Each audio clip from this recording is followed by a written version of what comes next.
Hi everyone, welcome back to another video. Today we're going to be going through just a very quick description of what's coming next to Eorzea for the next big event. Now I know it seems a little bit early to be discussing brand new events, especially since Yorkai has just started yesterday. However, I was pleasantly surprised to find out about this. So moving down here, we have the Rising event returning to Eorzea. The Rising Festival is here to mark Final Fantasy XIV's 7th anniversary on August 27th. So you can take part to earn a new minion and furnishing item made specially for the occasion. Now I already had a quick look at this, so it looks like we only get 2 items from the Rising event here. We have the 1 minion and 1 housing item, but I really do like those so far. So we are going to be looking in here real quick. So for the cover art here, we have the Sultana here with 7 other Lalafels, including what looks to be Papashan in the front there, alongside with Pippin. And the other mages are the 5 brothers from the Thaumaturge questline. And if you read Tales from the Calamity, then you already know who these guys are and why they're so important for the Rising event.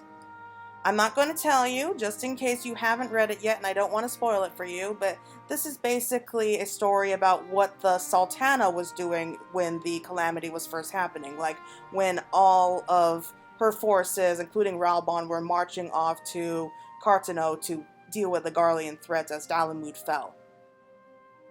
Okay, so we have the Rising event, Memories of Yesteryear Brought to Life. So this event is going to be taking place from Thursday, August 27th, which is next week, to Monday, September 14th.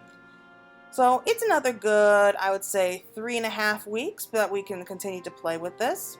So please keep in mind that this is an event that's only temporary. Once it goes away, then you won't be able to earn any of the items, at least until next year. So the quest itself is called Art of Glass, and it's actually taking place in Udal this year. The Rising Festival is known for bringing a splash of color to Udal, and this year's celebration is especially vibrant. Jebin and Tia's expedition of stained glass invokes memories of a pivotal moment in history, but he will need the assistance of a willing volunteer to ensure the event proceeds without a hitch. And so, if you need to know where to find him, he's actually here in Udal, just outside the Aetheryte, and right before the Ruby Road Exchange. So it's not going to be hard to find him at all. And the only requirement that you need to be able to accept this quest is that you have to be at least a level 15. Now moving on to the items themselves, we actually have 2 items, and I'm really happy about one of them. So yes, we actually have a Windup Oddbirds. So I don't know why they chose Oddbird for this occasion, but I have to say I'm quite happy with that. So, Windup Oddbirds. What he lacks in size, he makes up for in hearts, and his disproportionately large axe. So this is actually Oddbird when he was still the Warrior of Darkness. Like, you can tell that with the bloodstained axe.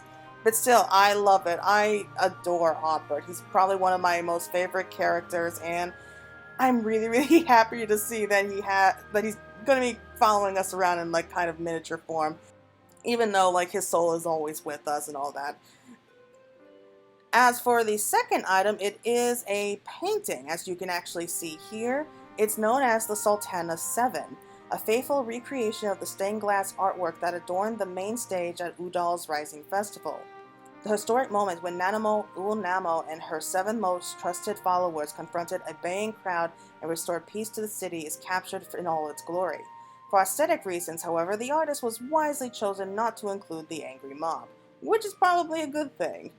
Yeah, so again, if you haven't read the story, it's actually a kind of cute story because you could see just how much that Nanamo was struggling during the days of the calamity and how things really were looking pretty bad during that time.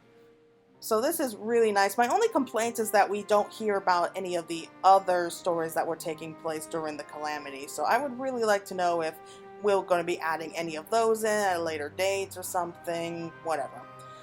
Anyway, that looks like just about everything that we know so far of the Rising event. It is taking place next week, so we do have time to get ready for it. And I feel like they are kind of just sort of setting all these events up as quickly as possible to kind of make up for that extra, almost, I think it was almost 2 months of waiting for 5.3 to come out. So, I mean, they could have added these things while we were waiting just to keep us entertained. I mean, that's just me, if you ask me. But that's okay. I understand. I forgive them for that. I know it's not their fault. So, but anyway, I am looking forward to the Ryzen event. It's probably one of my more favorite events that takes place in Eorzea. So, yeah, I hope that all of you are going to be looking forward to it as well. I'll be seeing you all again soon, and with the Yorkai event still going on right now, I might be running into you while I'm still finishing up my Fate farming right now. So until next time, everyone, thanks for watching in, and I hope you all have a good rest of your day. Bye!